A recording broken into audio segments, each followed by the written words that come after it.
서울 시민 모두에게 10만 원의 재난 위로금을 지급하겠다며 박영선 후보가 밝힌 소요 예산은 1조 원. 서울시가 지난해 걷어들인 후 남은 세금인 순세계 잉여금으로 충당할 수 있다고 주장합니다. 그렇다면 전문가들은 박영선 후보의 1인당 10만 원 공약을 어떻게 바라보고 있을까? 재난지원금 사실 필요한 분들도 많고 경제가 너무 어려우니까 뭐 재난지원금 얘기 꺼낼 수 있다고 생각해요, 후보가. 예? 그런데 문제는 뭐냐면 내가 되면 10만 원 준다라는 거 아닙니까? 현수막에 재난지원금 지급이라는 걸 이렇게 써가지고 그거를 딱 그 일반 시민들 보기 좋게 하는 것과 아 이거 어려우니까 도와드려야겠다라는 것과는 전 굉장히 큰 차이라는 거죠. 그렇다면 선심성 지원 공약의 효과는 과연 얼마나 될까? 한국개발연구원이 발표한 보고서입니다. 지난해 5월 전 국민에게 지급됐던 1차 긴급재난지원금의 효과는 단 한 달이었고 소비 진작 효과 역시 30%밖에 미치지 못한 것으로 조사됐습니다. 그렇다면 박영선 후보는 자신의 공약에 대해 어떻게 생각하고 있을까? 지난 2일 막바지 유세가 한창이던 경동시장에서 박 후보를 만나 이야기를 들어봤습니다. 10만 원씩 주는 공약 관련해서 이게 경제적으로 부담 효과가 있냐 이런 이제 의문이 있다고 하는데 어떻게 생각하십니까? 있습니다. 작년에 예, 예. 우리 재난지원금 줬을 네네. 때 네네네. 그때 소비 진작이 105%까지 올라갔거든요. 네네. 그래서 이것은 효과가 있는 것으로 예. 빅데이터에 그렇게 잡히고 있습니다. 뭐 포퓰리즘이다 이렇게 비판하는 것은 어떻게 생각하십니까?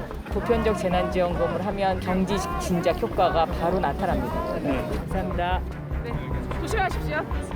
파이팅! 필승! 세분이 갔어요. 1조는 만들 수 있어요. 서울시 예산이면. 근데 문제는 그게 중요한 게 아니에요.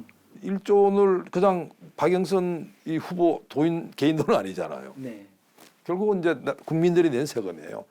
1조 원을 쓰면 다시 1조 원을 다 국민들한테 세금 더 걷어와야 됩니다. 박영선 후보의 1인당 10만 원 공약에 대한 논란을 더욱 가중시킨 것은 박영선 후보의 공약 발표 3일 뒤 서울시와 25개 자치구가 재난지원금을 지급하겠다고 나서면서부터입니다. 서울시는 25개 자치구와 함께 총 1조 원 규모의 위기 극복 재난지원금을 지원하고자 합니다. 발표와 동시에 일각에선 선거용이 아니냐는 의혹이 일었지만 서울시와 지자체는 선거와는 무관하다 주장했습니다.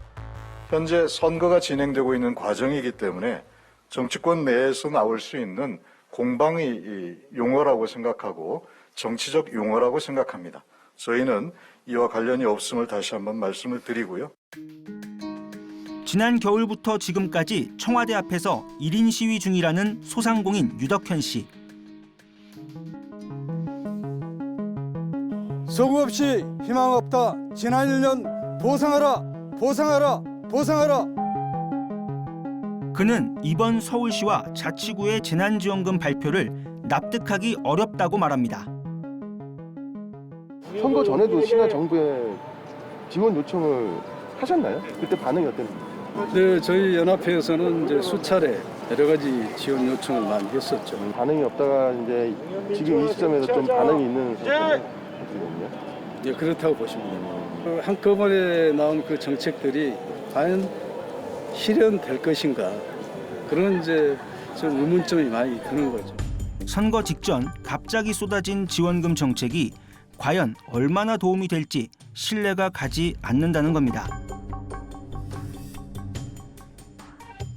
서울시의회 한 의원 역시 서울시의 지원금 정책 발표 시기에 대해 강한 의혹을 제기했습니다. 그동안 재정이 부족하다는 이유로 지원금 정책에 부정적이었던 서울시가 갑자기 입장을 바꾼 것이 어딘가 석연치 않다는 겁니다.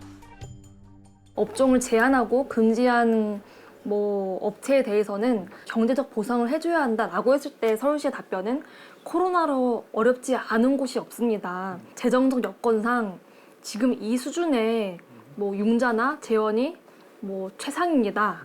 라고 답변을 했습니다. 하지만 선거를 정말 앞두고 매우 공교로운 시기에 재난지원금을 푼다는 것 자체가 이 서울시가 그야말로 정부와 뭐 더불어민주당, 여당에 인질 잡혀 있는 것이 아닌가.